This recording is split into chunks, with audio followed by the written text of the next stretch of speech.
En tant qu'arbitre de la loi et en toute connaissance de la jurisprudence historique dans ce pays, la race doit être toujours considérée comme une variable. Votre temps est précieux, Maître Keating. Je vous suggère de ne pas le gâcher en présentant des arguments que vous avez déjà formulés.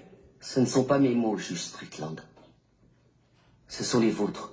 Vous les avez écrits en 1985, dans le verdict de l'affaire Bryant contre la ville de Topeka, concernant la clause de protection égale face à un système d'attribution de logements sociaux.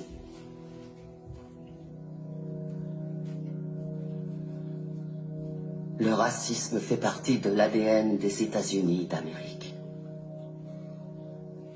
Et tant que nous fermerons les yeux sur la douleur de ceux qui souffrent de son oppression, nous ne pourrons jamais échapper à ses origines.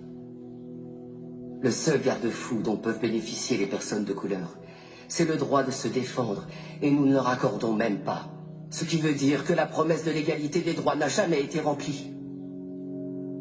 En raison de l'échec de notre système judiciaire et de notre défense publique en particulier, l'époque de la ségrégation n'est toujours pas derrière nous. L'époque où les lois ont rendu illégal que les Noirs et les Blancs soient enterrés dans le même cimetière, où on catégorisait les gens en carterons ou en octavons, où on punissait un Noir parce qu'il avait demandé des soins médicaux dans un hôpital pour Blancs.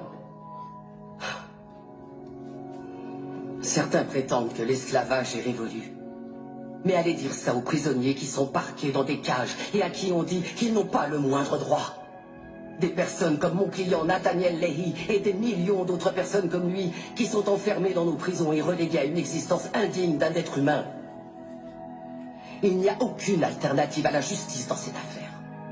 Il n'y a pas d'autre option.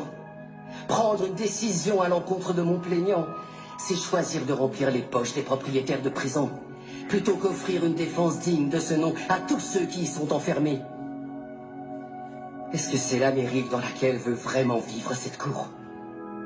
Un pays où l'argent a plus d'importance que l'humanité, où la criminalité est confondue avec les troubles mentaux.